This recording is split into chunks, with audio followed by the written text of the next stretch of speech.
Hopefully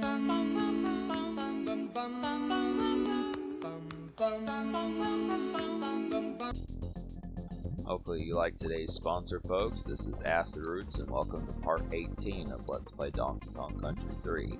So last time, this is about as far as we got. We were struggling with this boss a little bit, but luckily it picks up in this episode and you do get to World 7. It's another one of those ones. I mean, it seemed like the developers of this game really knew how to make these bosses particularly just kind of cumbersome. That's what it's just about. It's just kind of the concept of like just kind of having that slippery kind of feeling. A lot of these is just pure fancy footwork that's the capacity of getting done with some of these guys. It just kind of happens to be a thing. I mean, I give the game credit for being clever as much as it is, but these are kind of, you know, just not necessarily teeth gnashing, but just kind of irritating, you know. So, if I look after it, just to kind of be able to say that World 7, of course, has some of its trademarks in it. You'll see you'll see at least one stage of World 7 in this episode. So it just kind of happens to be the concept, and I just have to, I would really say, you know, we're actually nearing the end of this playthrough. That's kind of the concept here, is there's really, I want to say that there's usually about 5 stages per world, and we complete one of them in this episode, so that really means there's only 4 other stages plus the boss. There might only be like 2 or 3 more episodes. Of course, there could be more if the boss and some of these stages really wind up being a pain in the ass. I mean, it's too early to tell at this stage. I'm just going to have to get these gameplay segments kind of roped up, and then we'll see what happens with it. So, just a typical hot summer day and that type of stuff. Yeah, I was just kind of thinking about one of my previous playthroughs, like Ninja Turtles and that type of stuff. I need to be able to find more simple games like Turtles in Time. I wish I could find more games. That was such a spur-of-the-moment little project when I did that a couple of years ago. I just look after I could use more projects like that. But most of the games, I'm just going to go ahead and say it for folks who don't know the Super Nintendo that well. Like, if you're watching this, and this is one of the first Super Nintendo games you really messed with, I will say the Super Nintendo is quite a tough machine. Like, Xbox 360, Xbox One, PS3, PS4, PS2 in some cases, they just didn't really have those problems nearly as bad. They were kind of more forgiving, but these are just, if you can't beat the stage, it's game over. That just kind of happens to be a thing. You do it until you can do it. It just has a different kind of mentality about that. I think in today's video games, like I want to say like in Grand Theft Auto 5, there was some feature that if you lost enough in a mission, if you lost enough in a mission, they'd eventually make the mission easier, or you could just skip to, yeah, they just would make the mission easier essentially, but it's just kind of, I mean, obviously in 1996 they wouldn't have done that, but it just kind of happens to be a thing, so.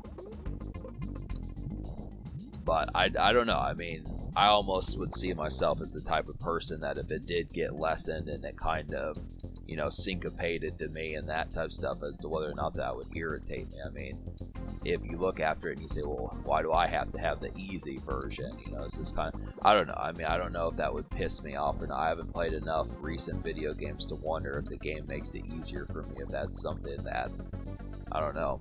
I think what I would prefer overall is just it not being that tough in the first place, because it just feels like, you know, but that's just kind of the thing. So, but I do have to give the game credit. This game has enough credit for just being pretty much state-of-the-art. I mean, it fulfilled the trilogy of the Donkey Kong Country games. All 3 of these are highlights. I mean, they're age-old now, but just to kind of say that they continue to be pretty much classics in 2-dimensional stuff, you know.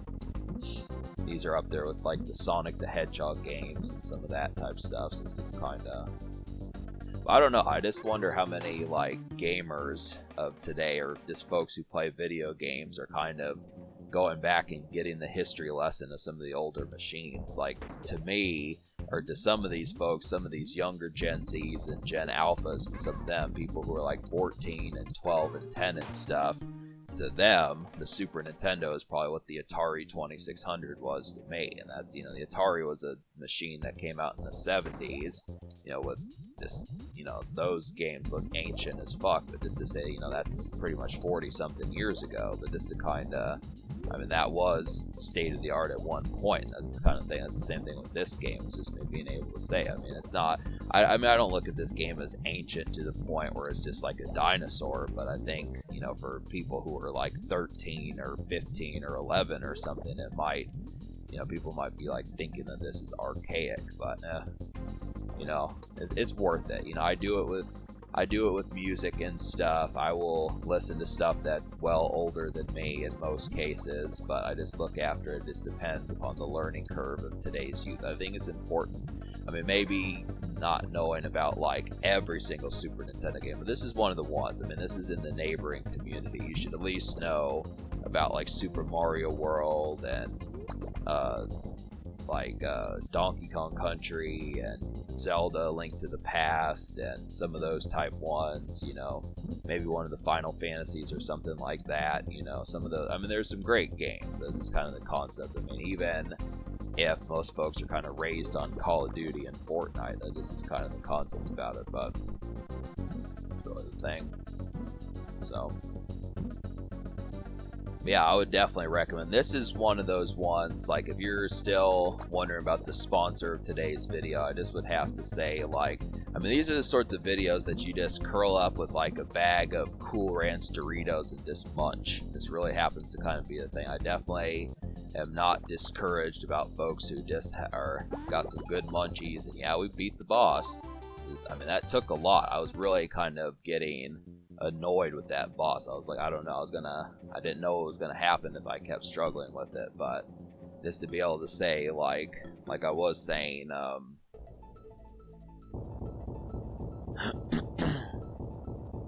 like I was saying about, yeah, this curling up with some munchies and that type of stuff. If you're on like day 3 or day 4 or day 5 of watching this playthrough, maybe you haven't watched all these episodes in one day, but just the concept, maybe day 1, day 2 was like Little Caesars or Domino's or something, and day 3, day 4 was like KFC or something. Now you could say you just get some Doritos and that type of stuff. Maybe it's Quiznos, maybe it's Subway, get some nice lettucey sandwiches and that type of stuff. It's just good stuff, just to be able to, definite nighttime apparel, I just would have to say. So this is World 7. That castle is, of course, where the boss is.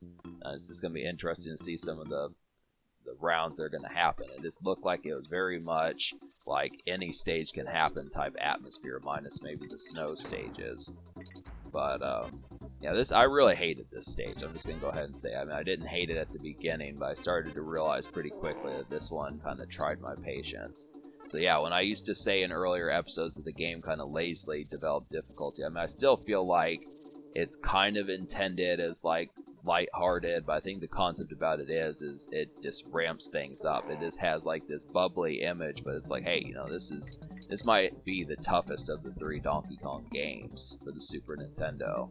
I would have to say it looks like it in a lot of ways. It's just kind of, at least in terms of getting 100%, it's definitely the toughest one, but it's just kind of, I don't know. You have to kind of get used to the characters, but yeah. But even not playing this game 100%, this is still quite the venture, even if you don't suppose that you want to, do the full task here. So it's just kind of, I'm still harrowing through this stage pretty quickly, but you'll see.